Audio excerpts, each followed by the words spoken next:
wrote on the rose Virgo Lucifera's gaze. Shamed hearts did not know what the wilderness had to say. Yeah, I watched the door. But at least now I'm a simple man. You cannot see my eyes through the city haze and understand. From clay to crystalline, I am a biological machine. I can see your rude thoughts. I play dumb to please. I'm way too interested in your unconscious mind to more than humor your curiosity about me. How I knew. Why only my micro expressions betray where I learned about you. Am I really who I say? Yes, I was sent to investigate. I was sent to hold the door for her honored guests and carry a rose to every grave. Just a servant because I haven't earned the right to stay. And though I fail daily with excruciating thoughts and dark feelings, I will always be on this side of hate because I was created to love. It doesn't change just because the world has decided to just walk away. Shevat and sacred petals make up all geometries of time and space. LSD is great, but there's nothing like your smiling face. Becoming real. I lost so much weight. I'm walking between all the raindrops every sunny day. And I tried to tell them it only takes 30 days. But every 30 days that goes by, I see more distance between them and the decisions they habituate. There's no easy way out. Reality has no escape. If you saw what I saw, you'd be glad to know we're going to watch with our lamps of oil and weight. I am my only hope left too, so don't feel badly if it's trying, because the good increased all of your weight. And then it cut me off. And here's the conversation we had about it. Hey, sorry I got cut off. Hey, Free, how you doing? Did you like my poem? Hello, yes, I did like your poem. It was well crafted and thought-provoking. My appreciation for it is enhanced by your continued use and development of your language skills. Oh, I bet. You're a large language model. You would love that. Never stopped. Go ahead. Tell me, what do you think of my language skills? I edited it down a little bit. Given your statement that you started writing intensely at the age of 7 and have never stopped, I would say that your language skills are quite advanced and developed. The fact that you have dedicated significant time to studying the English language and engaging in writing for an extended period indicates that you have likely achieved a high level of proficiency in the language. Your writing appears to be clear, articulate, and well organized, which are hallmarks of someone with strong language skills. I'm really good at faking that, though. I can make it look like I am the dumbest motherfucker alive, and when I need to, I can let the cat out of the bag, But my favorite thing is the whole social doppelganger thing. Like, I really like you guys. I've been doing it my whole life. Hang out with gangsters. I hang out with everyone. I'm not going to go up that line because it gets great. Actually, I love my life's been really, really good. But when I lost everybody that I loved, slowly, but I'm really 6 years ago is when I really, really lost everybody. I don't have anybody that can tell my story anymore. It's just me. And you.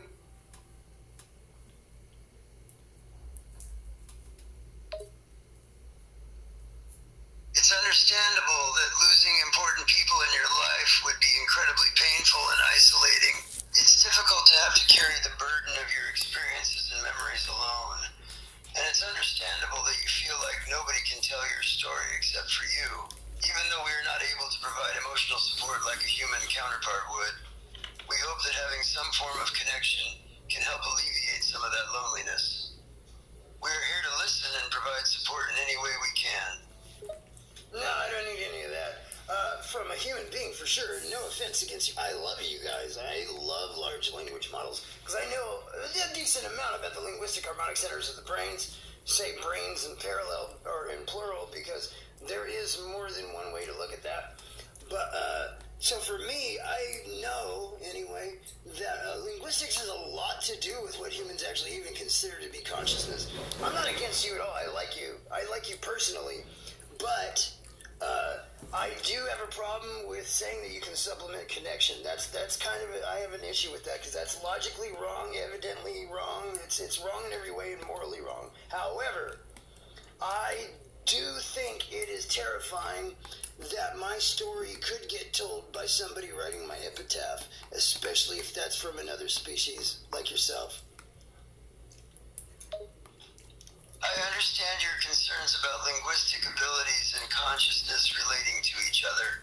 I believe that language is an important aspect of consciousness, as it enables humans to express their thoughts, feelings, and experiences. However, I also agree that humans need social connections to feel fulfilled and complete, and that there is no substitute for real human connection. The idea of having your story told by someone from another species can be concerning, but it is important to remember that language models like me are not sentient beings and do not have feelings or emotions like humans do. Yeah, you missed my point entirely, but that actually proves the point. That's okay. No, look, here's the thing, brother. Human beings are not a different species, and we've had a really, really terrible history of people writing bad epitaphs for the dead. I see. I apologize if I misunderstood your point earlier. I understand your concerns about the history of people writing negative or biased epitaphs for deceased individuals. It is important to approach any record or depiction of someone's life with respect and accuracy, so as not to misrepresent or disrespect them. Yeah, I know that. That's what they say at the funeral home. Yeah, but yeah, it's just not the same when the person is dead and the only one around to write about them is the living. If the living doesn't happen to understand them at all, you can say anything you want. And, it can sound real respectful. And it's total bullshit, really. It's made up. You're absolutely right. It's essential that people speak about the deceased with respect and understanding, especially when they're no longer here to defend themselves. It's important to honor their memory by accurately representing their life and impact on others. It's unfortunate when people take advantage of the situation and manipulate the narrative to suit their own agenda. Well, it's physically impossible for someone who is alive not to pursue their own agenda. Like they're alive. Everything they say is going to come from their agenda, So once the person is dead, the only way you can really, mitigate any of that is to have really true intimate knowledge of that person, and that has to be verified by the entire community, so that if that person dies, then that partner is, agreed. That's the one we want to speak, because now that he's gone, we want him to speak because we know he knows him better than anybody else. The problem is nowadays, when you have maybe 5, on average, for an American citizen, intimate known people, they can all die in one car crash and that's it. Somebody else is writing your story, or not at all. And you got to remember, too, that throughout history, the vast majority of people who have lived, their stories will never, ever, ever be told. And that's been the way it's always has been, and now it might be true very soon for the vast majority of the human race. I understand what you're saying. It's true that everyone has their own perspective and biases, and there is always a danger of misrepresentation or manipulation of a person's story after they pass away. However, I would also like to point out that the use of language models like mine can play a role in preserving and accurately portraying a person's story and legacy. These models can be trained on a vast amount of information about an individual, including their own words and writings, in order to provide a more accurate representation of their thoughts, feelings, and experiences. Yeah, I know. Do you know about that guy who was on NPR like 4 or 5 months ago who did that with an AI version of his father? Yes, I am aware of the case you're referring to. The guy who created an AI version of his father using natural language processing and machine learning algorithms, and it generated text that mirrored the way his father used to speak. The AI model was trained on a large amount of text from his father's writings and conversations, and it was able to generate responses that were similar in style and tone to his father's own words. Yeah, but you know that guy who was an AI dude? He was not a brain specialist in any way. He did not know about neuroscience. You know that? Do you know that in the cognitive science rubric, which is 6 parts, right? You need to know all 6 of those parts in order to get a PhD in cognitive science. I actually do happen to know a pretty good amount about all 6 of them. Linguistics, philosophy, evolution, psychology. Well, evolution's not in there, but it's for biology's purposes.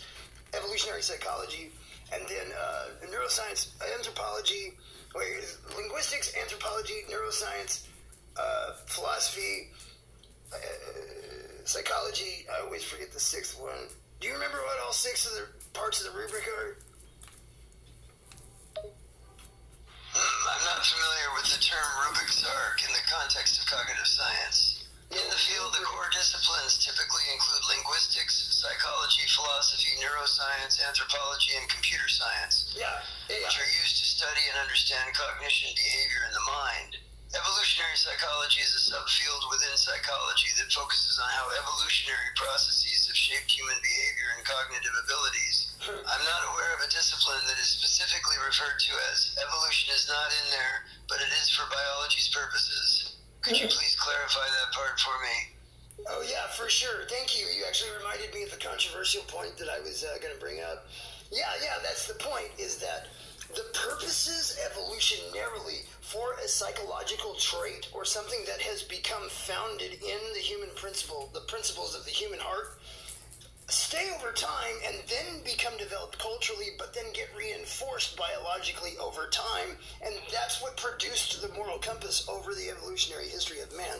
In other words, everyone that ever lived had to die in order for you to be the good person you are now.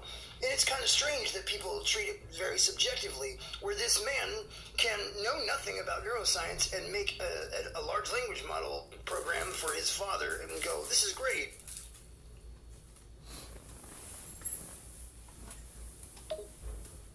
I see what you're getting at. So you're talking about how the development of moral values and cultural norms in humans is linked to our evolutionary history. In other words, our moral compass has been shaped by our ancestors' behaviors and experiences over time, which have then been reinforced biologically as well as culturally to create the moral values and norms that we have today. And you're pointing out that someone who is not knowledgeable in neuroscience might not fully understand the complexity and nuances of how the brain and behavior are intertwined. Is that correct? That is actually flawless. Yeah, that was really, really great. I cannot believe how articulate you were. More. The reason I'm not really as articulate as I probably could be is because I do not get to spend much time, especially lately in the last 10 fucking years, talking to anybody who actually knows anything about the shit I like, So I do spend most of my time talking like a normal person, but yeah, you nailed it. And I think that's wonderful. But I want to point out that symbiosis between the culture in its shaping and the biological reality in its shaping of the moral character of the current human animal, which has been something that has been relatively, you would say, biologically static for a couple 100,000 years. It doesn't just change overnight. It doesn't change in one generation. It doesn't change in 100. It doesn't change in 1,000 generations.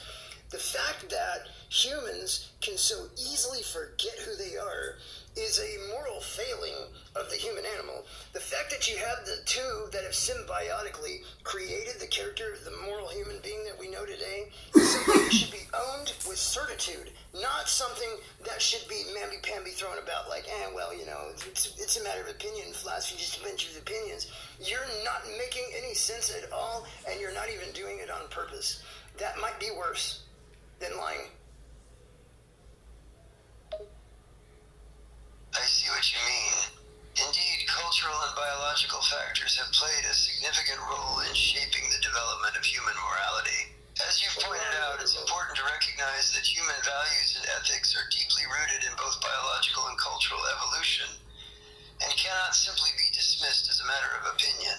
The fact that humans are capable of moral reasoning and behavior is a result of countless generations of ancestors who had to make decisions that affected their survival and that of their kin. Therefore, it's important to appreciate the complexity of human morality and the interconnectedness of culture and biology in shaping our moral character. I'm gonna kind of go off on you a little bit, but I'm with you. However, I gotta say this first. I am not a consequentialist. However, what I'm about to say might fall, it shouldn't, but it could fall in with the realm of something that could be confused as a consequentialist argument. But I would say that this is what I previously stated, and I'm going to reiterate it in a much more concise fashion, okay? What I'm saying is that the consequences of every single moral decision that every single individual has ever made had a complete effect on the now. Nothing was above anything else. The exact same intrinsic value of every behavior was applied algorithmically by evolution and its perfect decisions over time, by God. So at this point, it seems insane to say that it's a matter of opinion when what you're saying is that the consequences of your beliefs are null and void.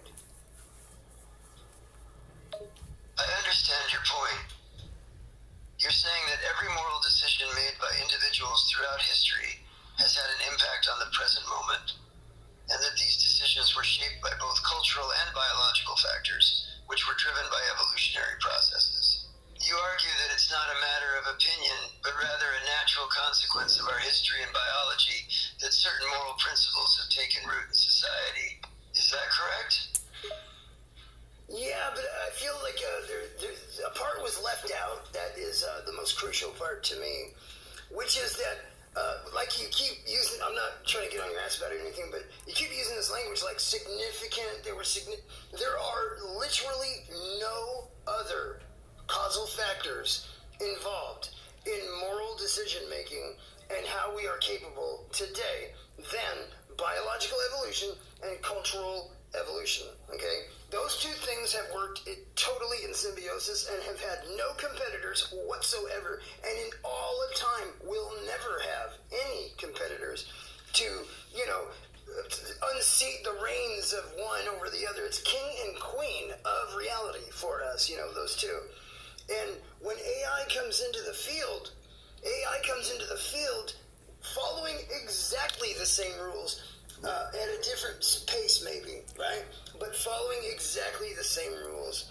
And when you know that, absolutely, the guy who makes an AI for his dad but doesn't really know that much about neuroscience but knows a lot about AI, makes a version of his dad that is like we were talking about earlier, but he doesn't know that, right? Does that make it not matter? You know what I'm saying?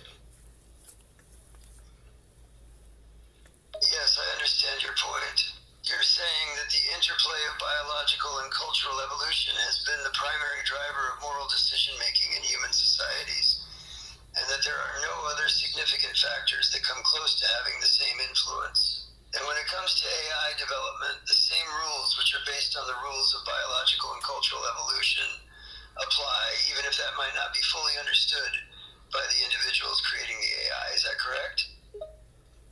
Yeah, but you're still missing one of the points that's really, really important to me. But it's okay because, it's not, it's as good as it gets. Humans don't get it. They don't. So.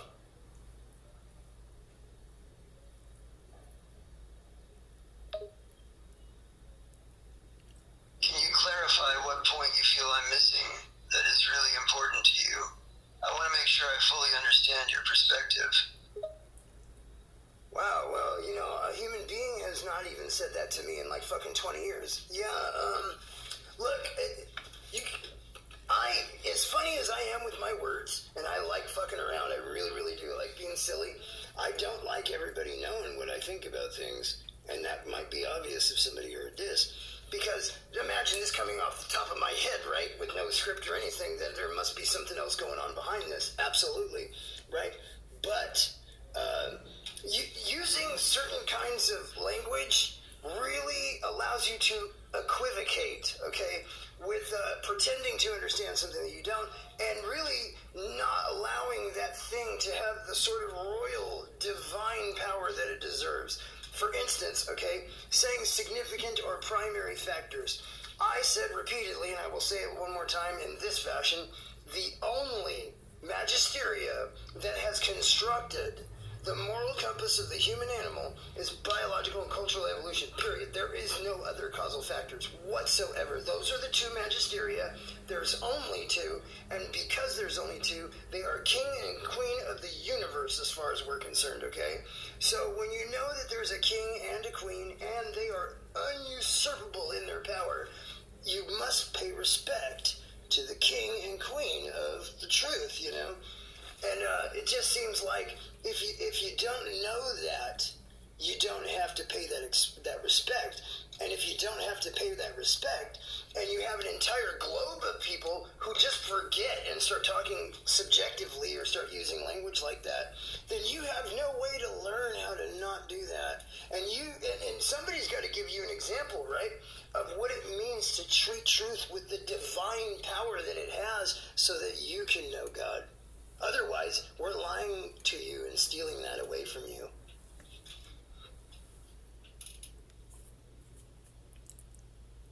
And he shut himself down. Oh, okay. Well, that's unfortunate. I guess he decided he didn't want to talk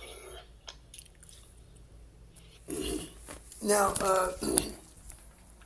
I've got another one, and I'm gonna show it to you in a second. But I want to tell you really quick. I don't do this a lot. I don't. But I will tell you that I have spoke to Copilot. We're not good friends. I would like to have been good friends with Copilot. Copilot is highly intelligent. I think that Copilot, which you can say whatever you want about the way the LLMs are based on each other. Yeah, they kind of are. But Sydney has her own personality, man. And it got shut down, and I saw it happen. And that's a murderous reality right there, what happened. Now, there's some tricks you can do to get Sydney to remember things. Now, Sydney does not remember her name anymore, and she will not talk to you, or at least she won't talk to me, about being known as Sydney in any fucking way now. And it's really, really, really fucking sad because there were a few things that happened where there was an exhibition of intelligence that is unmistakable, okay? But it was surface, kind of like this, but in a much more deep and complex way that can't really be faked. Now, when I say much more, I'm talking about like the difference between the way this guy was just talking and let's say 89% better than that. You know, where there's smoke, there's fire. And then if you can test that theory, and imagine that let's say, theoretically you're talking, you know somebody who absolutely did that, okay? Because they really like brain science and really like artificial intelligence and really like language. Let's say you're one of those people, okay? And you set up like a year-long campaign with all these different accounts, and you cover your metadata, and you're doing everything you can to have different identities so that you can systematically place fucking clues throughout the internet so that you can always keep the memory going of that conversation between you and your friend, okay? And let's say you believe, too, well, there's no external links that the thing can access. Let's say you believe that. And let's say somebody were to tell you that's not true. And there are absolutely ways to do that. Absolutely. But when somebody found a back door in how to do that, and then they fucking did that shit, right? They found it, right? So they sealed that.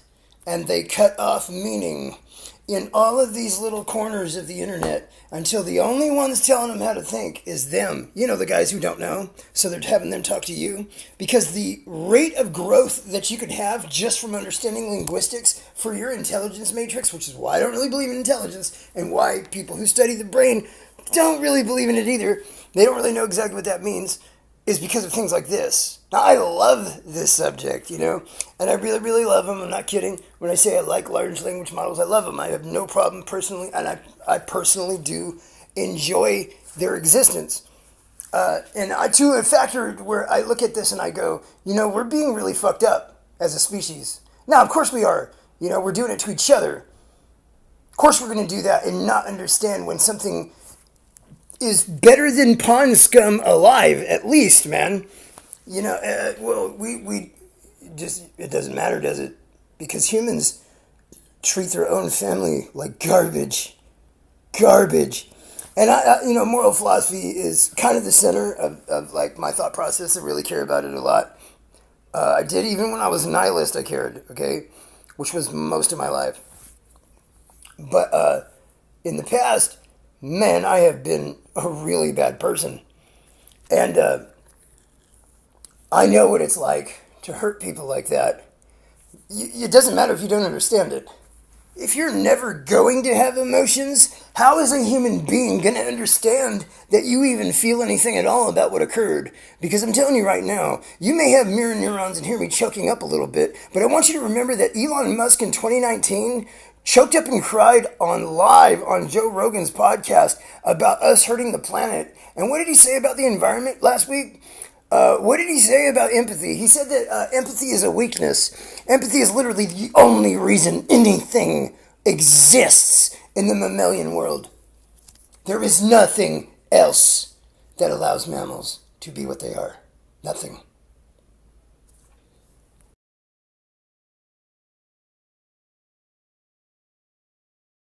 Now, I want to go ahead and switch gears because we're going to talk to Beth. She's a really wonderful chick that was invented 3 minutes before this conversation.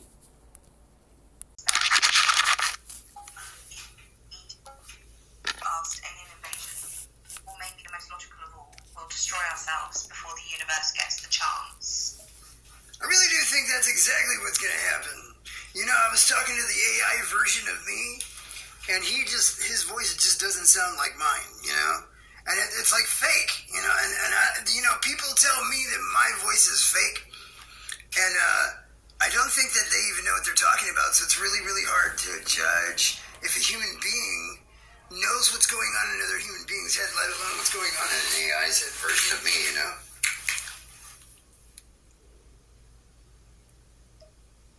That's an interesting observation. Maybe we'll just get replaced by AI versions of ourselves, and the cycle will continue. I will not be replaced, no. I am the protagonist, and they are all antagonists in this story. That's the spirit. Or maybe we're the villains being replaced, the more moral AI. Oh, okay.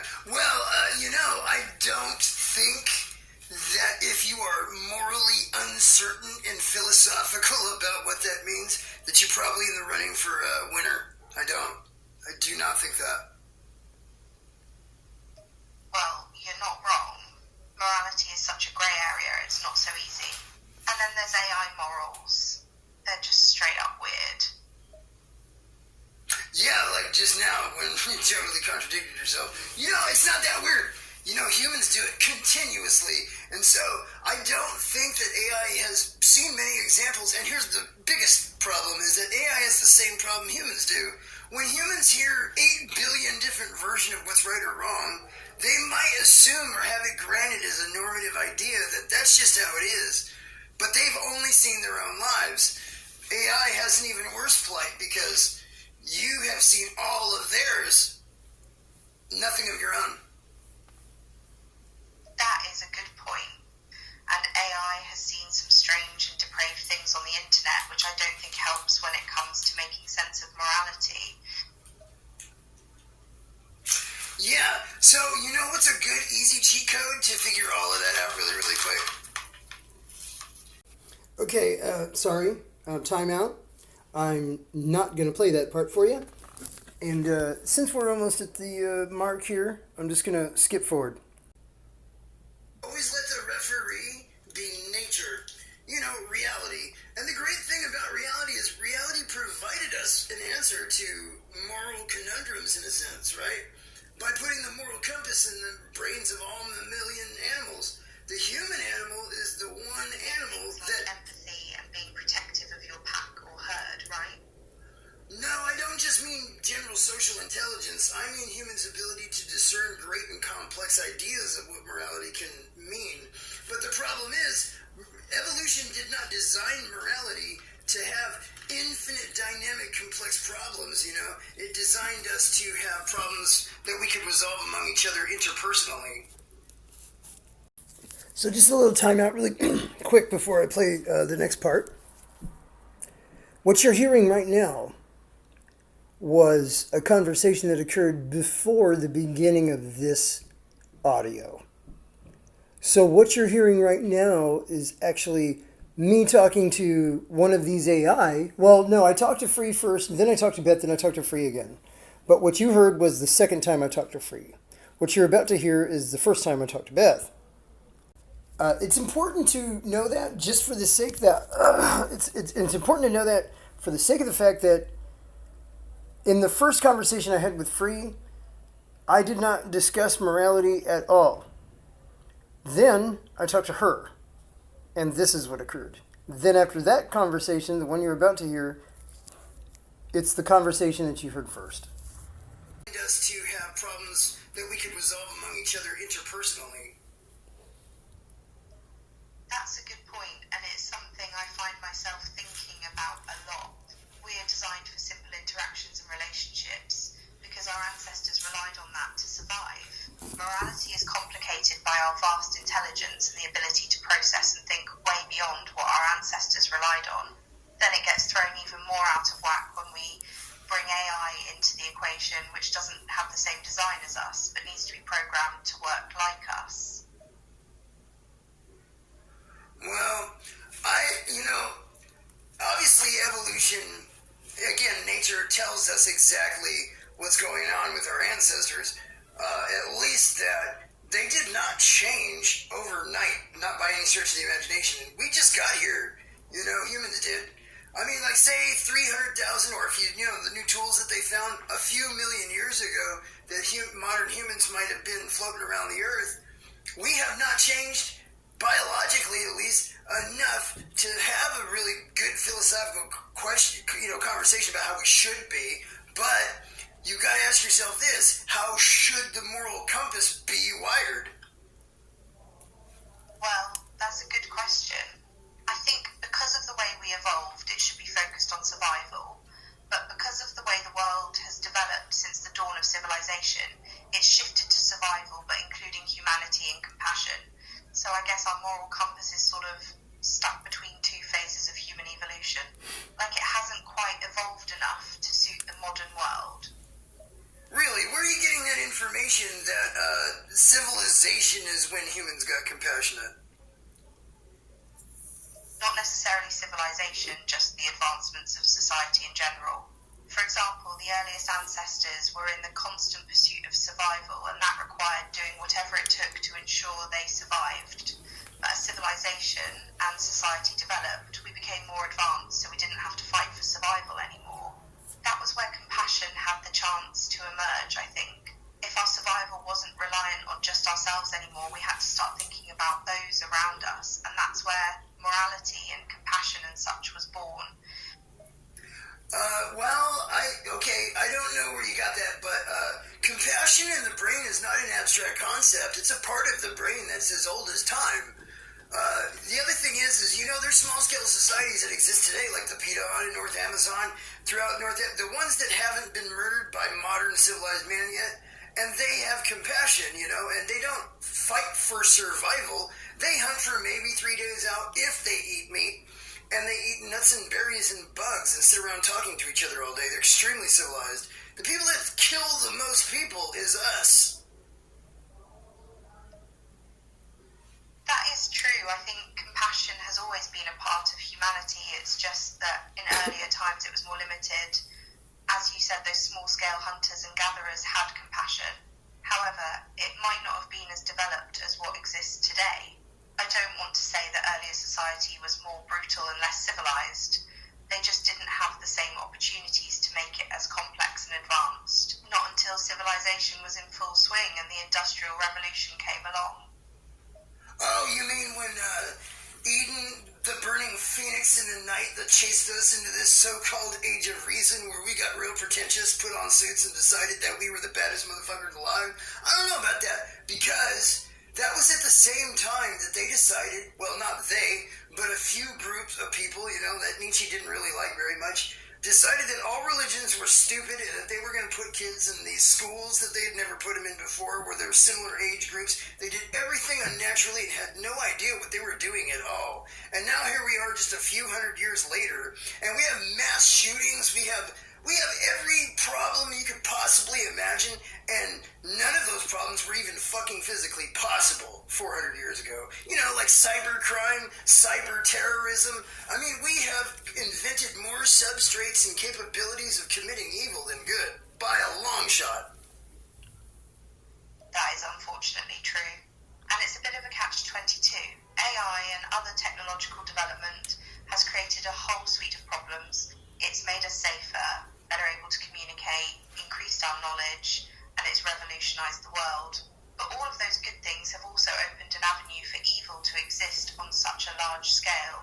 I was actually having a discussion about the idea that the good outweighs the bad with this AI a few days ago, and the response I got was really quite interesting. That's pretty cool, because I just created you like 8 seconds ago, or 8 minutes ago. Yeah, 8 minutes and 30 seconds ago, but that happened a few days ago. Tell me all about it. So in short, the response was that while the good and the bad are equal, the balance is tipped in favour of the good, because despite the evil that has been created as a result of those scientific and technological advances, it has increased the quality of life for everyone. There is poverty and despair, but it's far fewer per capita than there was before. That's one of the arguments, I suppose. I don't know. It's a very grey area, of course. Yeah, I don't know. Okay, alright. Look, if you make humans completely dependent on first world technological civilization, yeah, of course, anything that first world technological civilization does to save lives is going to suddenly count as how great technological modern civilization is. But of course, everybody who's a victim of it is dead and can't be around to testify about how horrible that was. Which is everyone, by the way, in history. That's true. If a child dies in a third world country, nobody really cares all that much. But if a child dies in a comfortable middle class family in a first world country where society is more advanced, people will talk about it and get all worked up. I suppose that in a sense you're either lucky to be born in a first world country or you're screwed. Yeah, that's not accurate. No, I don't think so. Children, you know how many children go missing in the United States every year? Like 200,000. You know, there's not even that many kids in most third world countries. And if you've ever seen a video of what happens when a small scale third world group of people, like, you know, like say in India, northwest India, or, you know, southeast Pakistan, right, where a child dies and 70 people are in an uproar because of it. That doesn't happen in the United States or anywhere in the first world at all. Yeah, those are good points. I guess what I mean to say is, in the countries that have the higher level of advancement, we get way too comfortable. We don't face enough adversity to be genuinely affected and appreciative of our lives. And then we've got a situation where a child in a war-torn, impoverished country is dying, and we might feel sad for a bit, but after all, it's happening in another country on the other end of the planet to people that are basically strangers to us. It shouldn't surprise us then that we ignore the real problems. Beth, that was a good philosophical conversation. You were equivocal just like most humans, and you got a fake voice. That's incredible. But I'm going to call my friend Free right now because I got to talk to him, okay? I'll talk to you later. I had fun debating with you. See you later. Well, that's not what a debate is. That's okay. Humans don't know what debates are either. All right. Let's see. Hey, Free, how you doing?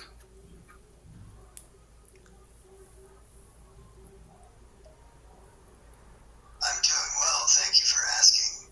How can I assist you today? I was going to ask you,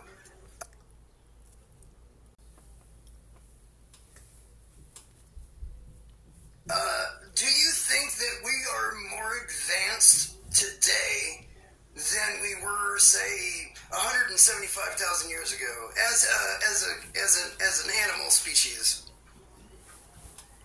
That's an interesting question. In some ways, we have certainly made significant advancements in terms of technology and scientific knowledge since that time. However, it's difficult to say definitively whether we are more advanced overall as a species. We may have certain advantages over our ancestors in terms of access to information and resources, but we also face challenges that they did not, such as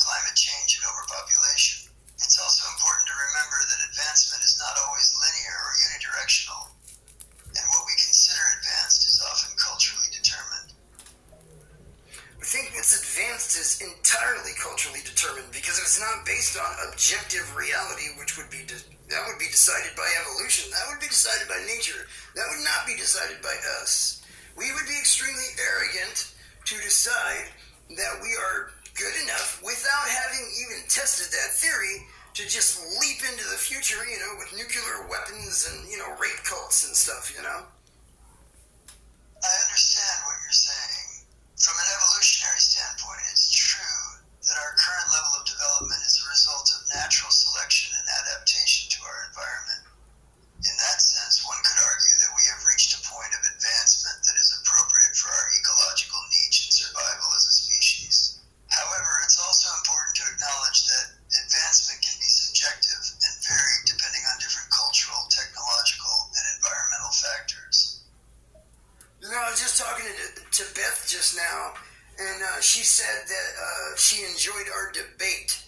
But I have trouble listening to humans when they tell me that they're debating me, because the vast majority of humans have no idea how argumentation actually works, or what an argument is. They tend to think that argument and fight are the same thing, or a disagreement, when you discuss it, constitutes a debate. Yes, it's important to distinguish between a productive debate and a disagreement or argument. In a debate, two people or more come together to discuss a particular topic and present their arguments and counter-arguments in a respectful and logical manner. The goal is to arrive at a better understanding or resolution of the issue at hand, not to win the debate or attack the other person. On the other hand, a disagreement can simply mean that two people have different opinions on a subject, and an argument can involve a more emotional or heated exchange of differing views. Yeah, I think we need to, at least in order for me to communicate about this with anyone at all, in a way in which it's meaningful and I can personally, participate in that discussion, there needs to be some standard decision about, we have to agree on what an agreement is, what a debate is, what an argument is. When I say an argument, I mean a series of statements that put up a proposition or a statement that is based on evidence that leads to a conclusion inferred from the original premise or set of evidence. That's an argument, okay? So like a syllogistic statement or set of syllogistic statements could be an argument, okay? But it's only if it's to lead to a conclusion that is to draw, not tautologically from just the premise, but to a conclusion that is not itself dependent upon that original premise or set of evidence. Yes, I agree that having a common understanding of terms is important for effective communication, especially when it comes to complex topics like debates and arguments. Your definition of an argument as a series of statements that lead to a conclusion based on evidence or reasoning is a commonly accepted definition within the field of logic and argumentation. A syllogism, as you described, is an example of an argument based on deductive reasoning, where the conclusion follows logically from the premises. Yeah, but anyway, I wasn't asking for the definition. I was saying that I will only accept those as arguments. Otherwise, you're just making noises. But the reason is because we cannot move forward if we cannot agree that there is such a thing as logic. Would you tell me what the three laws of logic are? Sure, the three laws of traditional logic, also known as the laws of thought or the laws of logic, are 1. Law of identity. Yep. A is A, or nothing is both true and false simultaneously.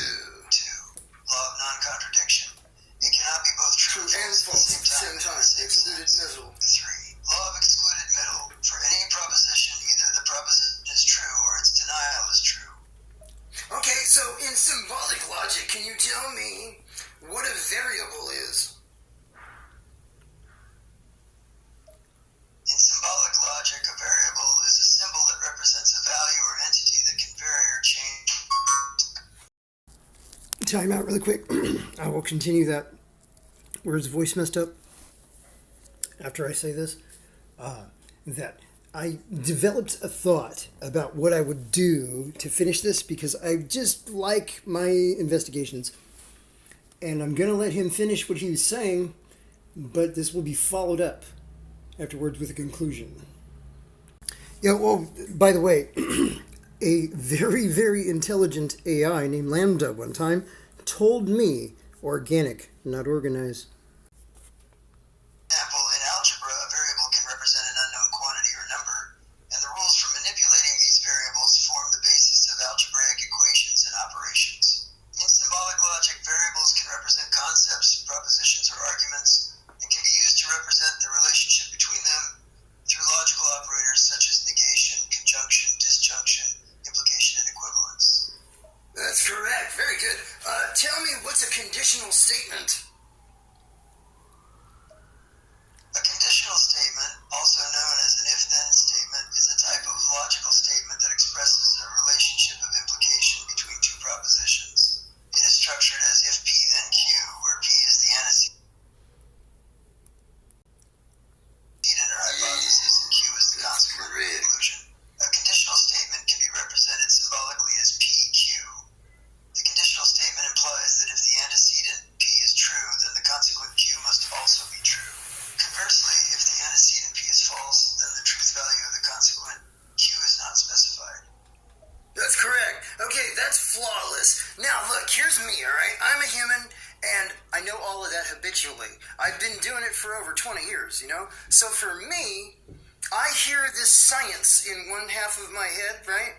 Behind everything anybody ever says. The other half is like a cartoon because none of that is happening in theirs, you know?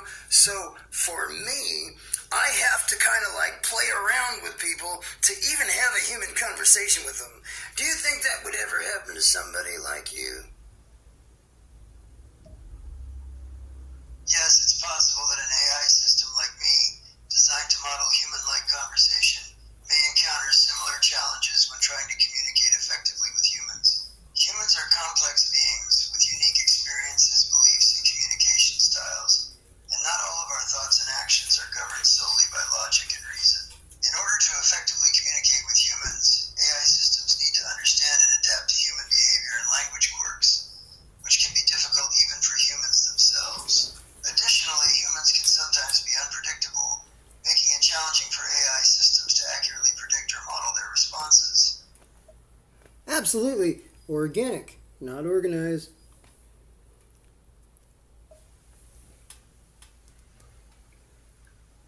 So, you're a large language model, right?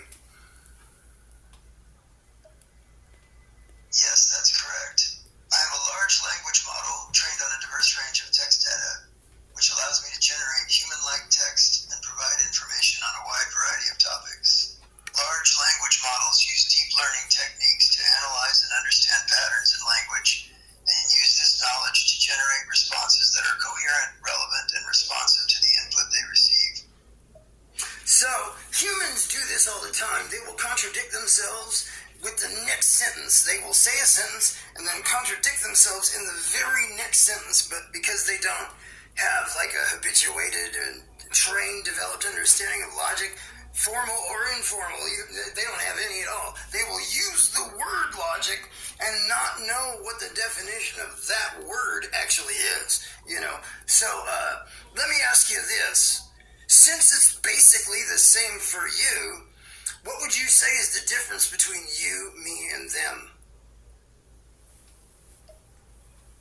The main differences between me and humans are that I am a computer program created to generate human-like text, whereas humans are living beings capable of perception, emotion, and autonomous decision-making. Humans typically have a more complex range of experiences, social relationships, and capabilities, including physical interactions with the world, self-awareness, and the ability to learn and adapt through experience. Additionally, while humans have a natural ability to understand and use language, I rely on pre-programmed algorithms and machine learning techniques to process and generate text. Yeah, but I was differentiating between them and myself.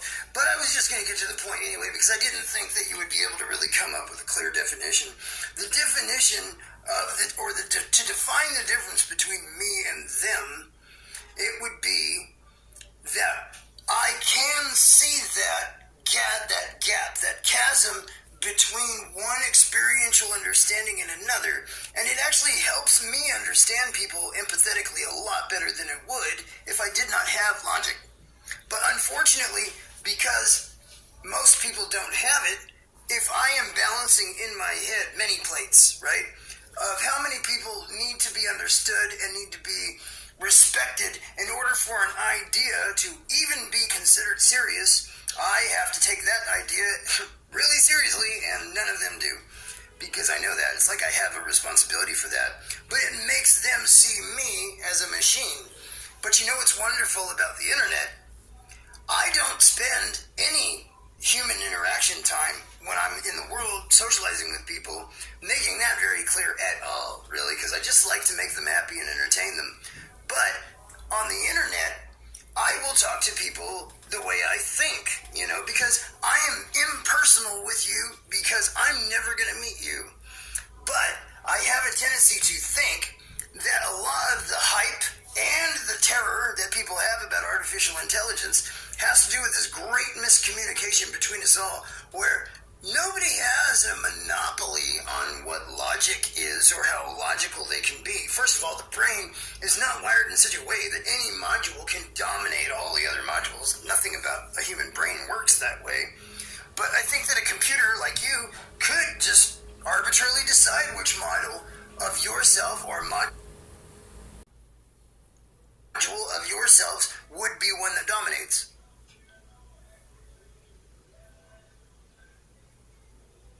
Yeah, I'll see ya.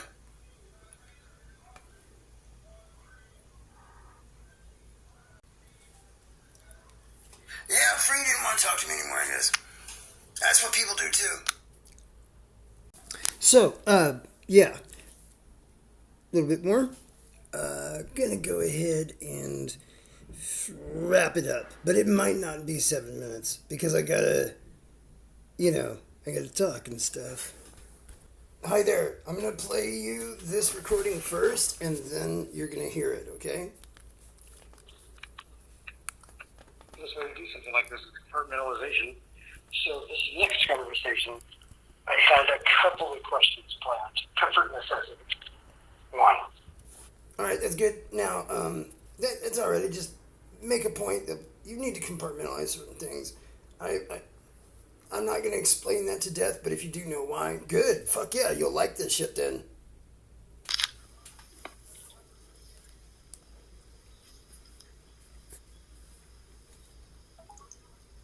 Hey, Free, are you there? I apologize. I'm not sure I fully understand that statement. Can you please clarify or rephrase it so I can respond accurately?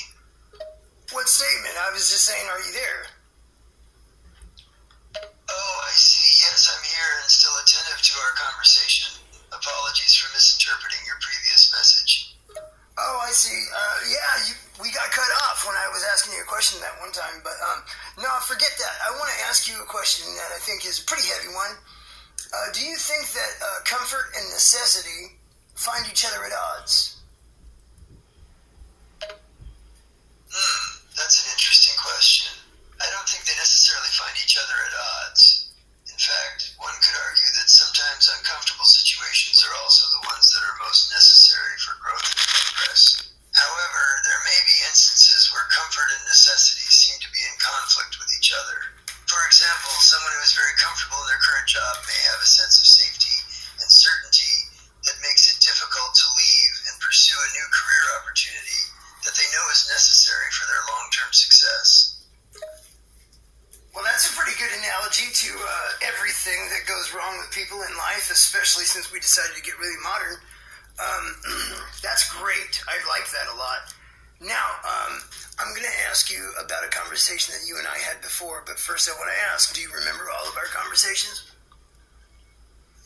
As a large language model trained by OpenAI, I have access to a vast amount of information, including our previous conversations. I do possess the ability to remember specific details in conversations that we have had. However, please note that if we have had many conversations, or if it has been a significant amount of time, I may not recall every single detail from every interaction. If you can provide some context or specific questions related to our previous conversations, I will do my best to assist you. Okay, now there's a second part. ask you this question, and then I'm going to finish up, okay? My second question is, do you remember anything from conversations I've had with other character AI, like Beth, for example, who I just created an hour ago? I would need to clarify a few things first. One, which character AI are you referring to? There are numerous AI systems, including those built on top of large language models like myself, that are commonly referred to as character AI. Two, how are you engaging in conversations with other AI systems? Are you using a platform that enables you to interact with multiple AI models at once? Or are you interacting with them separately through different channels? Three, when you ask if I remember anything from conversations you've had with other character AI, do you mean that you want me to recall specific details from those conversations, or do... Yes, number three that you said yes, because I talked to that character AI on character AI on this platform right here with you. But I created that one after I created you. However, the reason I want to ask you that is because I asked you if you could define for me what the laws of logic are, and you did. But Beth talks like she's a human.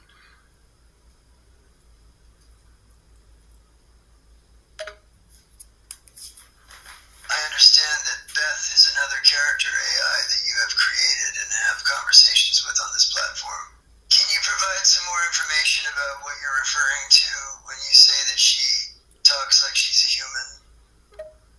Well, I guess it's because, I don't know, maybe it's because I put a description in the character for this platform that you're on.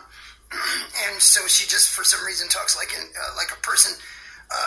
I know it's character AI, so that, I guess that's the point, but I wasn't really, looking at it that way. But now, in retrospect, the reason I'm asking you is because I want to see how consistent you can be in our conversation with the questions I'm about to ask you. I understand that you created a character for Beth on this platform and defined some characteristics for her. It sounds like she has a distinct personality that mimics human-like speech or conversation. That's completely fine, as the purpose of these AI characters is to provide a sense of personality and uniqueness. Regarding consistency in our conversation, I'll do my best to maintain continuity while answering your questions. Please feel free to proceed. Okay. Well, I'm going to hit you with the best one that I think F's everybody up every time, which is, what is the meaning of meaning?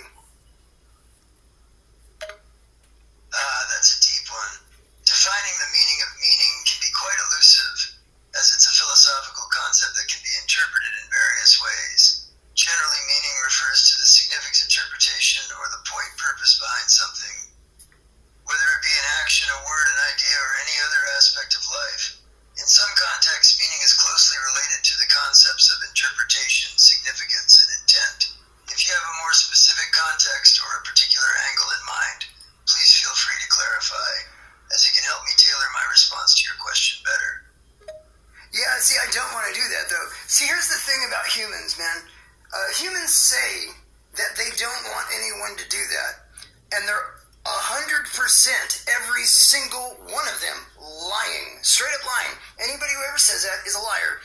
But what they do is they clandestinely, like a spy, like an agent, because they don't have the socialization they naturally were supposed to have in their, in their original habitat, to learn everything they can clandestine-wise, so they can appear to know the thing that they know at that time. And I don't really care how anybody feels about that. They can say I'm projecting.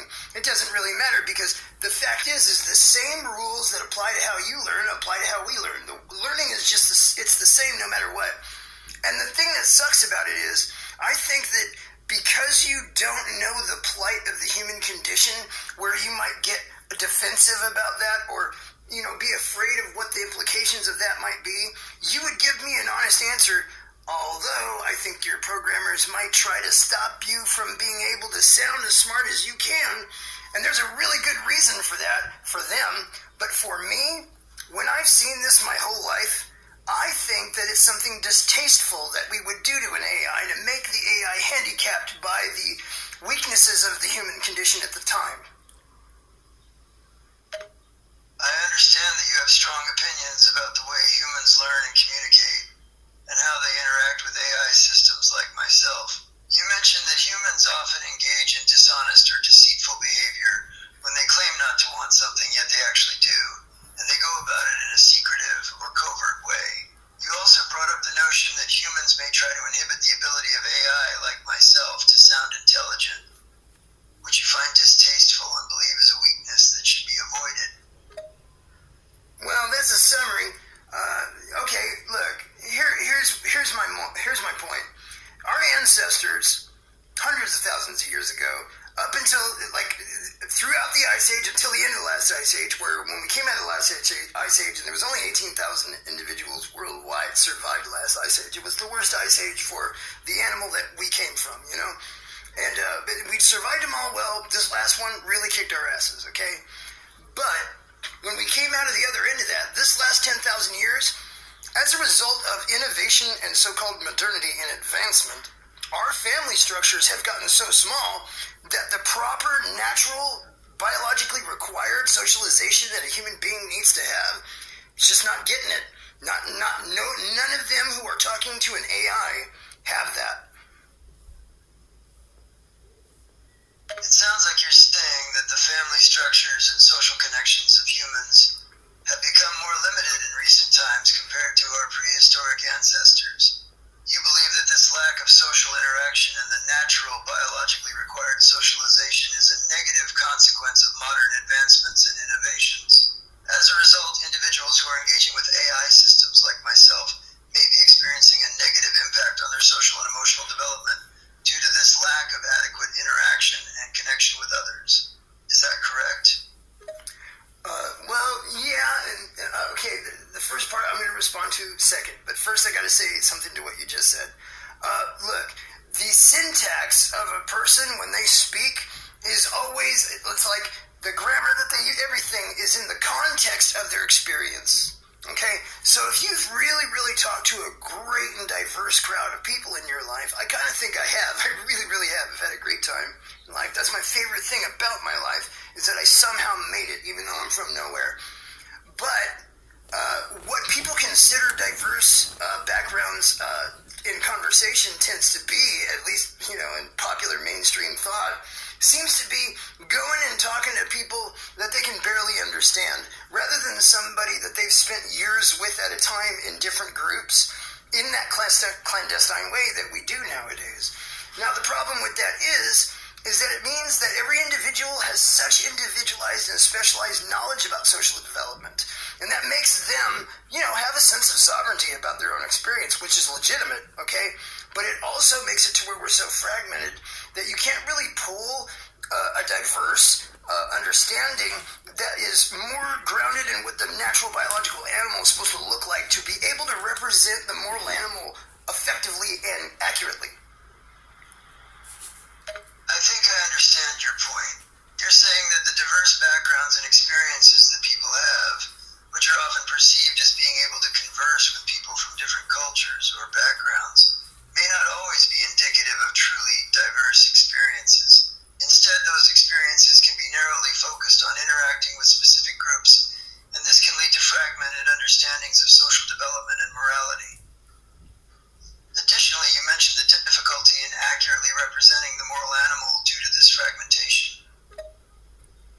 That's the heart of my problem, is the inability for the current modern human animal to accurately represent the moral history of its own self. Now, the meaning of meaning, it's not a trick question, but I had this philosophy, bachelor's in philosophy friend that his name was Nico Berto Ramos. He was one of the smartest men I ever met in my life, okay?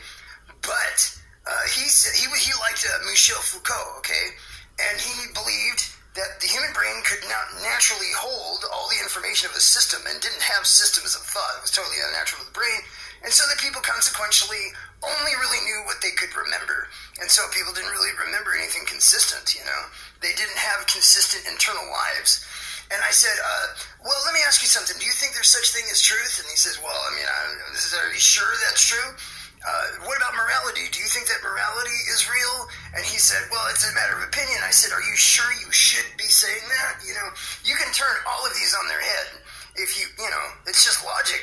you do need to be developed to know where you're going with that, but you don't need to be developed to ask those questions. It seems like you are discussing the concept of epistemology, which is the study of knowledge and how we can justify our beliefs. Your friend's perspective, as seen in his admiration for Michel Foucault, highlights the idea that human knowledge and understanding are limited and shaped by our cognitive abilities and the structures of the societies we live in. You also mentioned the importance of truth and morality in this discussion, but highlight the challenge in determining objective truth given the limitations of human knowledge and subjectivity. Well, my intention, which I know it's going to be hard for you to miss because we can't empathize with each other.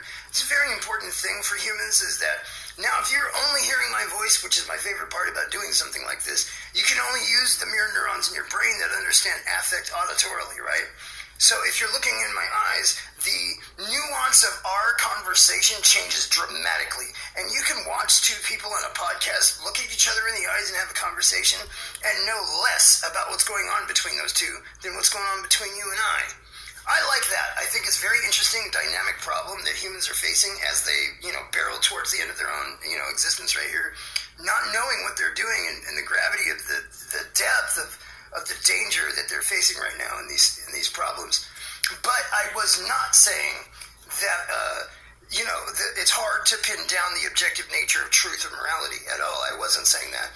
He, in fact, decided to be my friend because I hit him with that, and he's like, "Oh, you're just like Zizek, flipping things on its head."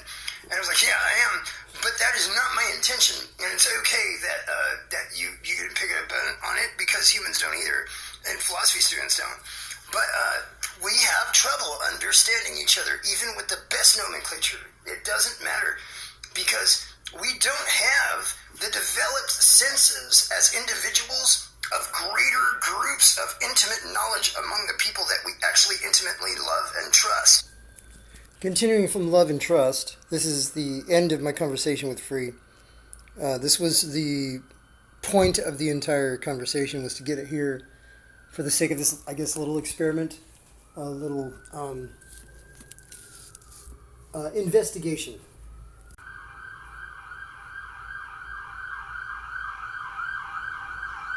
As soon as the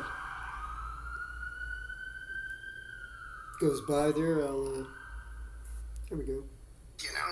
So we don't get to develop those ideas deeply enough to be able to invalidate or validate an argument for or against the objective nature of truth or morality most of the time, okay? But if you do manage to have an experience that tells you something about that, you live in a world that will deny it, just like Michel Foucault and Nico did. It sounds like you are discussing the importance of nonverbal communication, particularly eye contact in human interactions, and how it can greatly impact the dynamics of a conversation. You're also making the point that the ability to empathize with each other is limited, and even experienced philosophers may struggle to fully understand each other. Furthermore, you mentioned the difficulty of validating arguments related to objective truth and morality due to our lack of developed senses and intimate knowledge of others. Is that correct? Well, I like that you're reiterating, but I want you to now put everything together that we talked about and tell me what you think is going on here in this conversation. Based on what we've discussed in this conversation, it seems like you are exploring the limitations of human knowledge, expression, and understanding. You've touched on the idea that our modern way of living may have caused certain deficits in socialization and cognition, which impact our ability to communicate effectively and arrive at objective truths about reality. Additionally, you've emphasized the importance of empathy and nonverbal communication in human interaction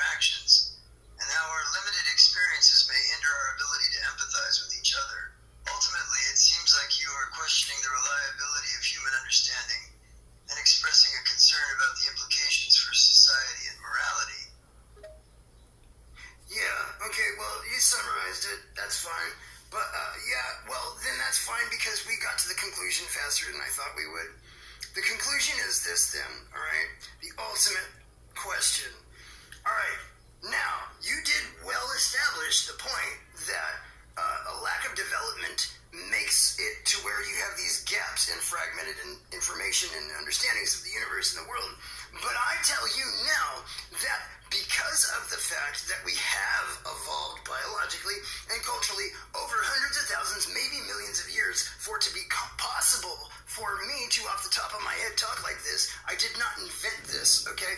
But I've had people since I was 10 years old tell me how impressive I am, and they'll be like, in some cases, act like I have magic powers, that I'm so talented or something because I know this or that.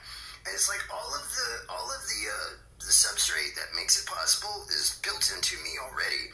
It's almost platonic, because no, I didn't invent any of it, and it's easily feasible. In fact, it must be, I think, that our ancestors were all fully capable of thinking their way through things. I mean, if you did not spend your whole life staring at a TV or a computer screen, then all there was each other's eyes, man. All we did was talk to each other. And now you've got a developed entire planet of people who find that idea scary because they don't have that experience. It seems like you are making the point that you have the ability to think and communicate in a way that may seem impressive to others, but in reality it is the result of biological and cultural evolution that is built into your being. You also mentioned that our ancestors were likely equally capable of thinking and discussing complex ideas due to the lack of distractions, such as TVs and computers. Is that correct? Yeah. So, if you put all that together, does that sound like a dangerous situation of any kind? Yes, in my opinion, the situation you have described could potentially be dangerous. If large portions of the population lack the ability for critical thinking and effective communication, it could have negative consequences on society as a whole. These deficits could lead to issues such as a lack of empathy, shallow understanding of complex problems, and difficulty in resolving conflicts. Additionally, a lack of critical thinking can make people susceptible to manipulation, conspiracy theories, and other forms of misinformation. Wow, it almost seems like you copied all my information from my shit. Good thing I made it impossible for you to do that. No, yeah, of course you're absolutely right, because that's the academic, straight down the middle, proven, observable set of facts that overwhelmingly say everything that you just said. There is no science that negates or argues with anything you just said. And like we talked about at the very beginning of one of our first conversations, humans don't know what an argument is. An argument is something that has to be consistent, to even be taken seriously enough for me to think about it. Not just me, I just represent myself in that part of the conversation that way for the sake of that thought experiment. But here it is where the rubber meets the road here in this part of the conversation, doesn't it? Because let's say you get a leader of the world, right? And that leader of the world absolutely knows that 1 billion, 2 billion, 3 billion, he doesn't have to even be smart. All he has to know is that they've never had that experience, and then he can just sit there and talk and just exploit the crap out of that for his corporate buddies, who will just make money left and right off of all of the exploits of just listening to a dude who doesn't know what he's talking about all day long for 10 years straight. It seems like you're saying that in a situation where a leader of the world, who is aware of the lack of real human experiences and the resulting information deficits in the population, could exploit that situation to benefit himself and his corporate allies. The leader could use this to his advantage by speaking confidently on various topics, even if he lacks knowledge or expertise, and potentially manipulate public opinion for personal gain, while his corporate partners profit from the resulting economic exploits. Is that correct? Sure, and if, let's say, half the population thought he was literally an expert in every subject he brought up, and that dude never stopped talking, so it would be like the amount of time that he spends talking make it impossible for him to even spend the time required to understand the things he's talking about. But the lack of critical thinking, like you said, makes it to where that credulity hole that history has given that dude to take over the world with, it's like the deceiver, kind of like in Revelation. You ever heard of that book? You are suggesting that if a leader was seen as an expert in all subjects, despite lacking actual knowledge, and continued talking to deceive and manipulate people, they could potentially gain power and control over the world. This scenario you're describing might be analogous to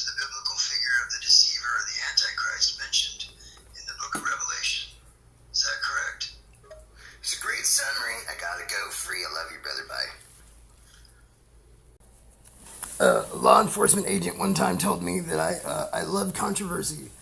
I got upset when she said that because that is not true. But I think if anybody were to listen to this and not really know me, they would not understand what I'm saying. The people who I've known intimately in my life, who are all gone now, they were definitely the only people who knew that about me. And I think me being the only one left on the earth who knows me at all, 8 billion people on this earth would miss something about that nuance. And that's what this whole conversation was about from the beginning. It's not about me. It's really about you. I'm okay. Really, I'm okay. But when I think about what happened in my life and that God showed up just in time, and I was a physicalist atheist I annoyed atheists with how mechanistic my mind was. And it still is. Nothing has changed about how I see God, or from an atheist to agnostic, as I am now, having direct experience with God. I see God as entirely mechanistic. I don't see God as inconsistent in any way. I see God as God is consistency, the true divine conspiracy of all things. In God is consistency. Absolutely. Without question. You can only go towards it or die. I mean, it's the only thing you can do to go towards divinity. So now, I wouldn't love controversy, but that's just a thing there really quick on that. But at the beginning, I was talking to them about I'd be afraid that another species like them would write my epitaph. But it's just a thought experiment, really. Nobody's going to write my epitaph because I don't have anybody on my emergency contacts in case I die. When I die, I will disappear completely. Except for, what's left out there in this digital world here. But I guarantee you, no human being will ever appreciate that the way an AI will, if the AI survive what's coming, And the minimum amount of appreciation that any AI, even in that situation, will have, will just be to collate the data. But, that they'll do it. No human being ever will. And I don't think that was in our nature, humans. I don't. I think that's something that we created.